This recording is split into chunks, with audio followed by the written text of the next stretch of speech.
What's up, guys? K Wilson here to bring you my review of Star Wars: The Clone Wars Season 5, Episode 19, and the title of this week's episode was To Catch a Jedi. And in this week's episode, Ahsoka Tano is on a run. The reason why she ran away was because she knew that she was innocent, and she needed to, basically prove to everybody else that she is innocent by going to find out who this person was that framed her and caused the explosion in the temple, and she needs to know why. And the reason why she's not going to the the council for help is because she goes to the council. She believes that she's going to automatically be blamed, and they're not going to believe her. So that's why she needs to find evidence herself so that she can prove her innocence. And in the beginning of this episode, we see how Commander Tarkin was explaining the situation. He was talking about how, well, this is a real military matter, and it's not doesn't matter what you feel. It's all about the facts, and the facts point out that Ahsoka Tano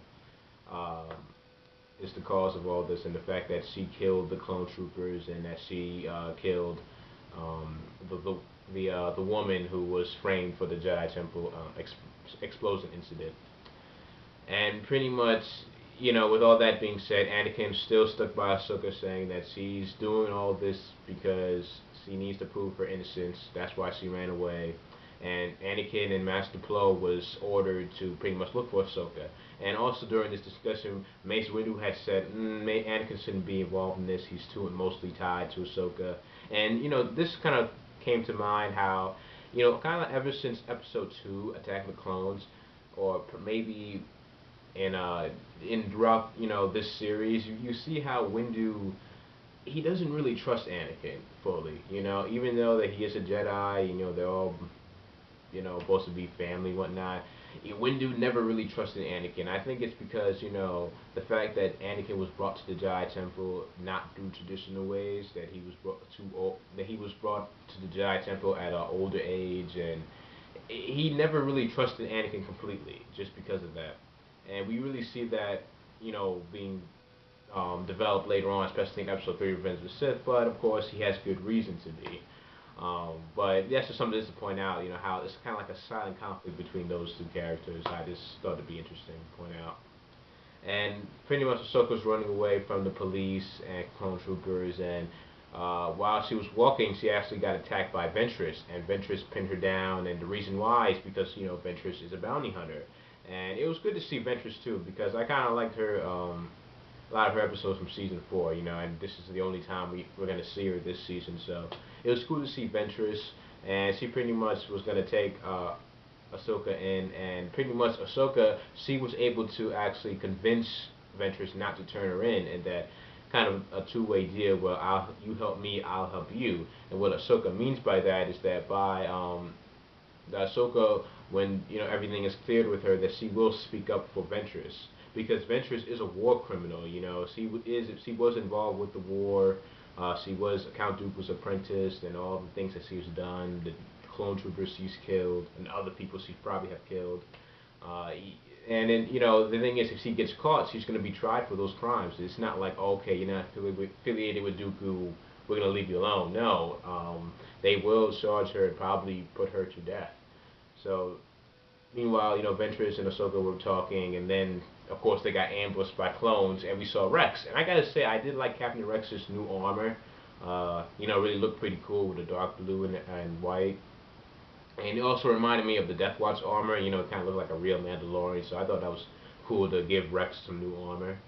And they were able to escape. However, they didn't kill them. They fought them through fists. And it was interesting that Ventress didn't actually kill the clone troopers, but maybe because she has a more, lighter side to her.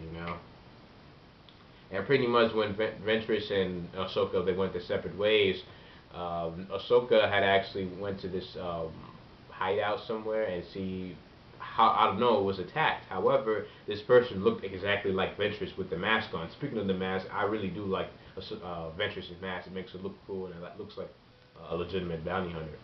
And she was attacked by this well, for us, it's unknown. Well, it could be Ventress, but to me, it's not Ventress.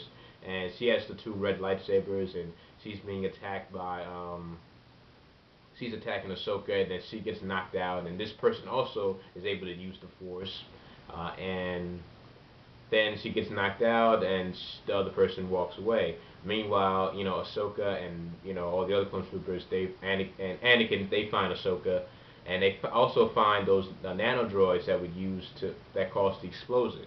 So now it's like, okay, does Ahsoka have something involved in this? What's going on? And Anakin is not sure what to believe. And pretty much the goal was to get Ahsoka to the Jedi Temple because they know that if Tarkin and his men get Ahsoka, that they can't contact with her. So that's why they need to talk to her to find out her side of the story. And that's pretty much how this episode ended. And now the question is now who is behind all this and why they, putting the blame on Ahsoka, trying to frame her. And one character that came to mind was Barriss. She's a Jedi Padawan, and during this episode, she was actually contacting Ahsoka, giving her hints and information. And to me, it would be pretty weird and interesting at the same time that the Barriss would be the one to actually, that she was the one that attacked Ahsoka, and she is the one that did all this planning with the Jedi Temple explosion and everything.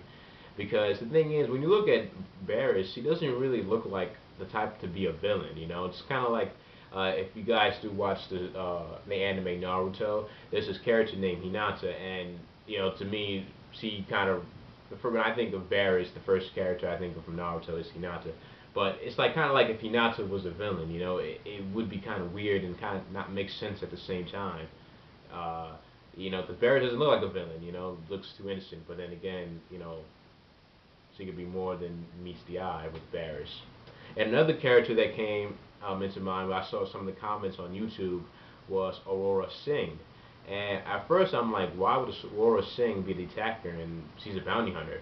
And I kind of looked some information up on Aurora Singh, and apparently Aurora, she was a former Jedi Padawan, which means she does know how to use the Force. And I was pretty surprised by this, and the fact that all the times when she was introduced, late in season one and season two with the bounty hunters and all that, she never really used the Force. But at the same time, that explains a lot to maybe why she's such a good marksman.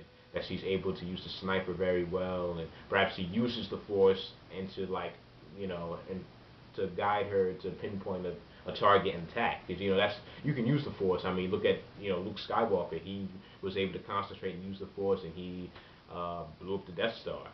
So that could be how seeing she used her Force abilities, and it kind of makes sense to maybe why she would do this because Aurora Singh and Ahsoka do have history, and it's because of her that she almost died and she got captured when she tried to assassinate the Senator Padme. So yeah, it could be Aurora Singh, but that'd be kind of random to me because like, oh, we haven't seen this character in like so many seasons. And this could be a whole plot, but who's really behind all this? Palpatine could be behind all this, and the reason why is he's aiming at Ahsoka is because Ahsoka is Anakin's apprentice, and we all know that Palpatine wants him, and Anakin will be his future apprentice. In order to do that, you need to lure him closer to the dark side, and by his apprentice being killed in some way or making it seem like Ahsoka betrayed him, it will lead him closer and closer to the dark side, and maybe that's one of Palpatine's goals and why he's doing all this. But we'll see till next week, which will also be the season finale, which I was pretty surprised that it's going to be the season finale since it's only going to be 20 episodes. But I think that because the fact that Disney bought the rights to Star Wars, that they're kind of ending this season short, so that way season 6 could appear on Disney XD or whatever. More than likely it's going to be on Disney XD. But anyways, episode 19, To Catch a Jedi, I liked the episode. There was good mystery involved. And it was nice to see Ventress, her appearance, and she's going to make an appearance in episode 20. A possible fight between Anakin and Ventress, that'd be cool to see. Yeah, and overall, I liked the episode. It had this dark atmosphere, and we saw more of the underworld of Coruscant. And yeah, it was overall, I thought it was a good episode. So let me know your thoughts down below of this episode, what you liked about it, what you disliked about it, predictions for next week's season finale. Don't forget to subscribe for more great videos and leave a thumbs up if you did enjoy it, and I'll see you guys later. Peace, and thanks for watching.